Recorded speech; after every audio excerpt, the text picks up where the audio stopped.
বনগাঁ আদালতে গোপন জবানবন্দি দিলেন অভিনেত্রী মিমি চক্রবর্তী। বিচারকের নির্দেশ মেনেই বৃহস্পতিবার গোপন জবানবন্দি দিতে বনগাঁ কোর্টে আসেন টলিউড অভিনেত্রী তথা প্রাক্তন সাংসদ মিমি। এদিন ম্যাজিস্ট্রেটের উপস্থিতিতেই অভিনেত্রীর গোপন জবানবন্দি নেওয়া হয়েছে। তার বয়ানও রেকর্ড করা হয়েছে। মিমি জানান, মিথ্যে অপবাদ দেওয়ার বিরুদ্ধেই তাঁর লড়াই। আমার এটাই বলার, দেখো একটা কোর্টের তো প্রসিজার থাকে, সেই প্রসিজারে আমার জাজের সামনে যে জবানবন্দিটা দেওয়া, রেসপেক্টেড জাজের সামনে যে জবানবন্দিটা দেওয়া সেটাই দেওয়া। আর আমার লড়াইটা মিথ্যের এগেন্স্টে ছিল, আমার লড়াইটা যে আমার নামে মিথ্যে অপবাদটা দেওয়া হয়েছে সেটার এগেন্স্টে ছিল, আর সেটার এগেন্স্টে আমার লড়াই চলছে। গোপন জবানবন্দি দিতে এসেও ক্লাব উপদেষ্টা তনয় শাস্ত্রীর বিরুদ্ধে হেনস্থার দাবিতে অনড় রইলেন অভিনেত্রী।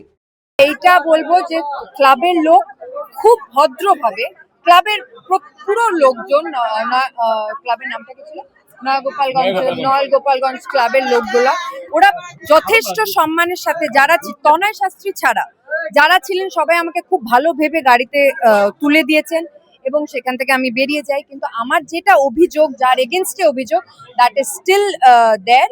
কারণ কি, আমি নেমে আসার পরও প্রোগ্রাম হয়েছে আর সেটার এভিডেন্স প্রডিউস করতে আমি এখানে আপনারা যা দেখেছেন দেখে, আপনারা তো আপনাদের চ্যানেলেই তো বেরিয়েছে, তা আপনারা আবার দেখে নিন একবার। আমি কারো সম্পর্ক বনগাঁ পুরসভার ঢাকাপাড়ার নয়া গোপালগঞ্জের ওই ক্লাবের উপদেষ্টা তনয় শাস্ত্রী সহ 3 জন এখন জেল হেফাজতে রয়েছেন। আগামী 7ই ফেব্রুয়ারি ফের তাদের হাজির করা হবে বনগাঁ কোর্টে।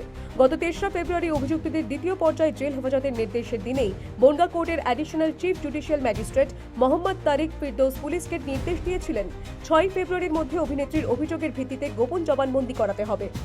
বিচারকের নির্দেশ মতোই বৃহস্পতিবার দুপুর 12টায় বনগাঁয় পৌঁছে যান অভিনেত্রী মিমি চক্রবর্তী। ঘণ্টা তিনেক শহরের একটি অভিজাত হোটেলে ছিলেন মিমি। শেষে বিকেল 3টের সময় বনগাঁ কোর্টে এসে পৌঁছন অভিনেত্রী।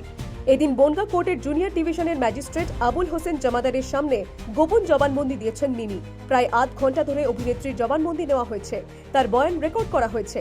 আগামী 7ই ফেব্রুয়ারি অভিনেত্রীর গোপন জবানবন্দি আদালতের বিচারকের কাছে পেশ করবে বনগাঁ থানার পুলিশ। জবানবন্দির শেষে বনগাঁ কোর্টের আইনজীবীদের একাংশ অভিনেত্রীর সঙ্গে শুভেচ্ছা বিনিময় করেন। বনগাঁ থেকে প্রতীতি ঘোষের রিপোর্ট, দ্য ওয়াল নিউজ।